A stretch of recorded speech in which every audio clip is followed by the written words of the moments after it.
Bismillahirrahmanirrahim. Assalamualaikum warahmatullahi wabarakatuh. Dan salam sejahtera. Alhamdulillahi rabbil alamin. Wassalatu wassalamu ala ashrafil anbiya wal mursalin wa ala alihi wa ashabihi ajma'in. Terima kasih kepada sahabat saya Ustaz Azlan selaku pengerusi majlis kita pada malam ini.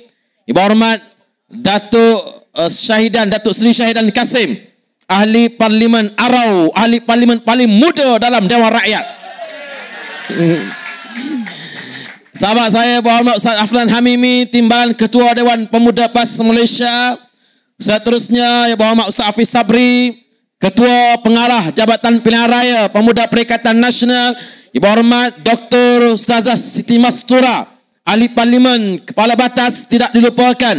Bahagia Fadil Ustaz Abdullah Hussein, Pesuruh Jaya Badan Perhubungan PAS Negeri Johor. Sahabat-sahabat yang hadir daripada seluruh negara sebenarnya pada malam ini. Yang paling utama, yang paling istimewanya, pengundi-pengundi di Simpan Jeram. Masa diberikan kepada saya hanya sekitar 10 minit sahaja, tanpa masa kecederaan. Tetapi jam 12 matikan jam anda, insya-Allah kita akan ceramah sampai pagi insya-Allah. Sampai 12:01 pagi. Sahabat-sahabat yang saya kasih sekalian, saya tak nak bercakap panjang pada malam ini, masa begitu mencemburui kita. Yang penting tuan-tuan sekalian, mesej telah begitu clear, telah disampaikan oleh sahabat-sahabat saya sebentar tadi. Isu yang berlaku pada hari ini tidak cukup untuk dibincangkan pada malam ini sahaja. Yang menggegarkan seluruh negara ialah bagaimana tindakan pendakwa raya yang telah meminta mahkamah menghentikan prosiding terhadap Datuk Seri Ahmad Zahid Hamidi. Tuan-tuan, 10 Ogos 2023. Pada 10 Ogos 2023, saya menyampaikan ceramah di Shah Alam dalam satu pentas yang namanya Pentas Bersama Setiausaha Agung Perikatan Nasional.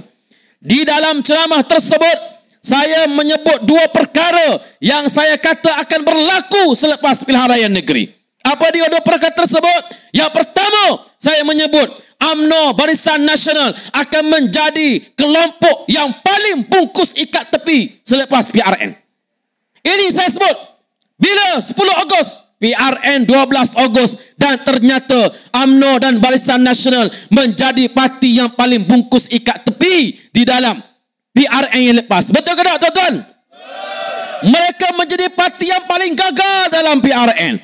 Di Kelantan, Terengganu, Kedah, mereka mendapat paling banyak kerusi untuk ditandingi dan untuk kalah dalam pilihan raya tersebut. Tuan-tuan, yang kedua saya menyebut pada 10 Ogos 2023 bahawa selepas PRN ini, kes Datuk Seri Ahmad Zahid Hamidi akan disucikan seperti mana air mutlak di hujung pagi. Tuan-tuan sekalian, seperti mana embung di hujung pagi. Ternyata ia berlaku pada hari ini. Saya pun tak sangka secepat itu ia berlaku. Tuan-tuan, kes yang berlaku pada hari ini kita kena faham. Yang disebut oleh Ustaz Afnan tadi sangat berbeza dengan kes Tan Sri Muhyiddin Yassin yang membebaskan Tan Sri Muhyiddin Yassin. Hari ini Menteri Dalam Negeri keluar memberikan kenyataan selepas pemberita tanya. Ustaz Afnan kata tadi Menteri Dalam Negeri dah hilang. Tadi ada. Pemberita tanya dia, apa pendapat Datuk Seri tentang keputusan mahkamah terhadap timbalan Presiden UMNO? Dia kata ini keputusan mahkamah, kita hormat sebagaimana keputusan mahkamah dalam kes Tan Sri Muhyiddin Yassin. Saya nak menyebut tuan-tuan sekalian, Menteri Dalam Negeri kena betulkan balik kenyataan tersebut. Dalam kes Tan Sri Muhyiddin Yassin, yang bebaskan Tan Sri Muhyiddin Yassin ialah mahkamah. Hakim yang buat keputusan. Dalam kes Datuk Zahid Hamidi hari ini, yang buat keputusan ialah hakim juga, tetapi berdasarkan kepada permintaan pendakwa raya supaya mahkamah menghentikan prosiding. Tuan-tuan, pendakwa raya yang minta mahkamah hentikan prosiding setelah kes berjalan 4 tahun dan telah terbukti ada prima facie, diminta membela diri. Tiba-tiba alih-alih datang pendakwa raya ke mahkamah pada hari ini, tanpa ribut, tanpa hujan, minta mahkamah hentikan prosiding. Ia umpamanya tuan-tuan sekalian, JDT lawan Kelantan, contoh. Bila JDT lawan Kelantan, separuh masa pertama, JDT telah jaringkan gol. 5 gol, 5-0. Masuk separuh masa kedua, tiba-tiba pemain JDT jumpa pengadil. Kami nak hentikan perlawanan. Kami mengaku kalah pada separuh masa kedua. Tuan-tuan, logik ke tak logik? Tak logik. Walaupun kalau berlaku, kami di Kelantan bersorak lah. Tuan-tuan, ini membuktikan bahawa kes pada hari ini dah jadi tak masuk akal. Tak masuk akal.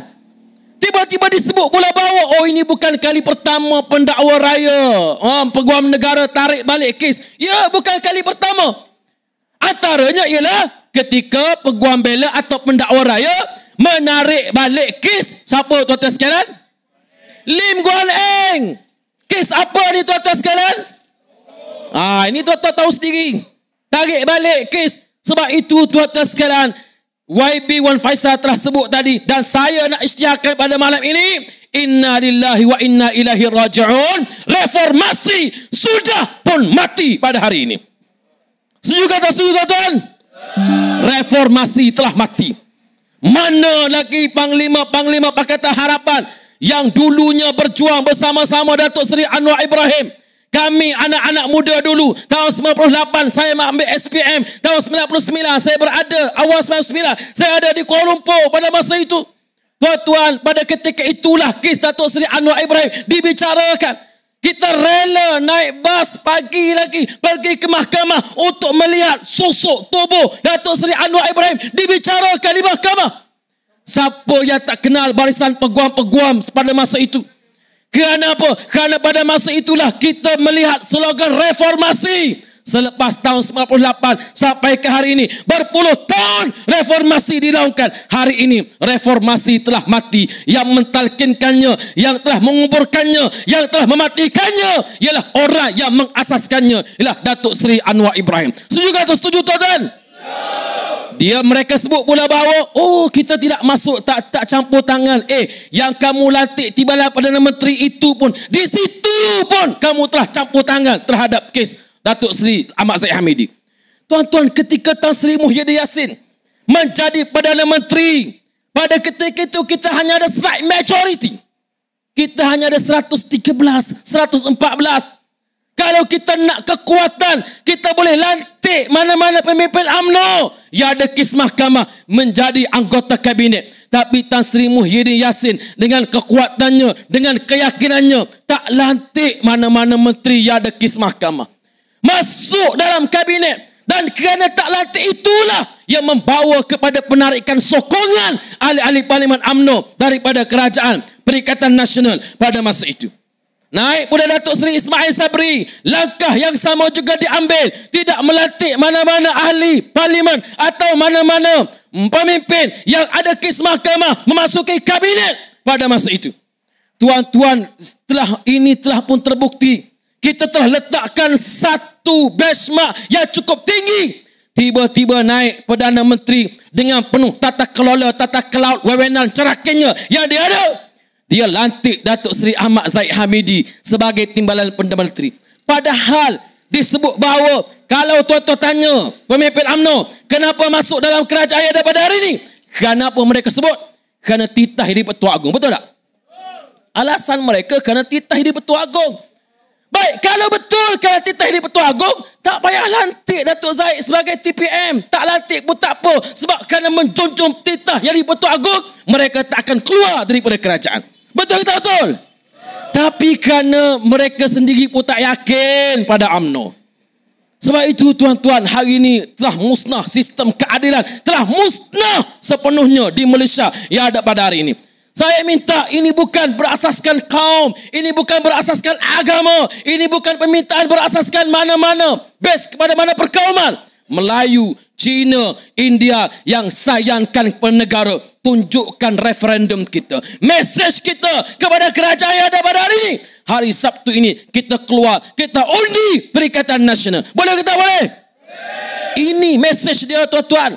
Tak kira. Yang pentingnya kita tunjukkan pada kerajaan bahawa kita tak setuju dengan isu yang berlaku pada hari ini. Tuan-tuan, sebab itu mereka sangat membisu pada hari ini. Sangat membisu UMNO khususnya. Saya tahu yang dengar rakaman kita pada malam ini. Ramai ahli-ahli UMNO. Ramai kawan-kawan kita daripada UMNO. Tuan-tuan, tengoklah sendiri. Dalam keadaan UMNO menjadi kerajaan, UMNO Barisan Nasional ditolak di seluruh negara yang ada pada hari ini. Kenapa PRN Sabah, Perikatan Nasional menang dengan bergaya? Pada masa itu, Perdana Menterinya Tan Sri Muhyiddin Yassin. Kenapa PRN Melaka, PRN Johor, UMNO menang dengan bergaya? Kerana Perdana Menterinya ialah naib Presiden UMNO, Datuk Seri Ismail Sabri. Betul tak tuan-tuan? PRN Melaka mencatat sejarah. Ni Ustaz Kamarudin pun ada, sama kita ni boleh cerita sendiri. Ya PRN Johor, Ustaz Abdullah Yassin, Ustaz Abdullah pun ada. Tuan-tuan, PRN Melaka, PRN Johor, UMNO menang bergaya. Perdana Menterinya ialah naib Presiden UMNO. Tetapi PRN 6 negeri, Negeri Sembilan, Selangor, Kedah, Pulau Pinang, Terengganu, Kelantan, kita dapat melihat penolakan arus besar-besaran terhadap Pakatan Harapan. Sedangkan Perdana Menterinya ialah Datuk Seri Anwar Ibrahim. Kenapa ia berlaku dalam keadaan Perdana Menteri Datuk Seri Anwar Ibrahim? Kerana rakyat telah melihat kepincangan yang sedang berlaku pada hari ini. Tuan-tuan, mana ada pelabur nak melabur di sebuah negara yang boleh bebaskan seorang yang telah dibicarakan di mahkamah, telah diminta bela diri, tiba-tiba dibebaskan. Mana pelabur nak datang melabur di negara seperti ini? Mana dia pelabur nak datang melabur di sebuah negara yang tidak menghormati proses kehakimannya sendiri? Mana pelabur yang nak datang melabur di sebuah negara yang tidak menghormati proses perundangannya sendiri? Justru untuk masa depan negara kita, untuk masa depan anak-anak kita, untuk masa depan ekonomi kita. Saya tahu kawan-kawan kita non-Muslim, kita mau cari makan saja. Betul tak? Kita mau pastikan ekonomi kita terjaga. Kita nak berniaga. Kita nak supaya kita boleh melakukan aktiviti ekonomi. Dalam proses pentadbiran kerajaan yang ada pada hari ini, percayalah, ia tidak boleh berlaku dengan baik. Ia tidak akan berlaku dengan baik. Apa yang kita nak banggakan dengan kerajaan yang ada pada hari ini? Dalam keadaan ringgit terombang-ambing. Bukan saya nak kata Perikatan Nasional dulu ringgit jatuh naik tinggi, tidak. Tetapi bila mereka jadi pembangkang dulu, mereka sembang kosong. Seolah-olah kalau mereka jadi kerajaan, ringgit boleh naik US dollar 2 ringgit Malaysia. Konon-kononnya. Tetapi tak juga berlaku, tuan-tuan. Tak juga berlaku. Artinya apa dia? Artinya kerajaan yang ada pada inilah kerajaan yang hilang arah tuju. Justru saya merayu, tuan-tuan yang ada di hadapan saya, pengundi-pengundi di Simpang Jeram yang ada di hadapan saya pada malam ini. Pertarungan di Simpang Jeram ini sebenarnya pertarungan pembangkang lawan pembangkang di Dewan Undangan Negeri. Sama saja. Adun Pakatan Harapan tidak akan masuk kerajaan. Tak masuk kerajaan. Dalam DUN Johor, Adun Pakatan Harapan tak masuk kerajaan. Mereka bukan kerajaan. Dan mereka juga tidak, seolah-olah tidak menjadi pembangkang. Maka lebih baik daripada melantik orang yang bukan kerajaan dan bukan pembangkang, baik terus kita hantar pembangkang di sidang Dewan Undangan Negeri Johor, undi untuk Dr. Mazri Yahya. Boleh kita boleh?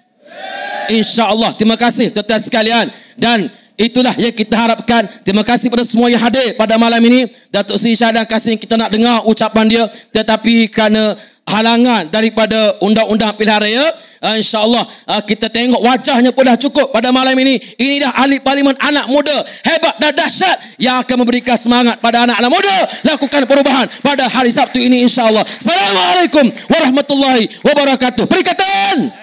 Perikatan! Perikatan! Takbir!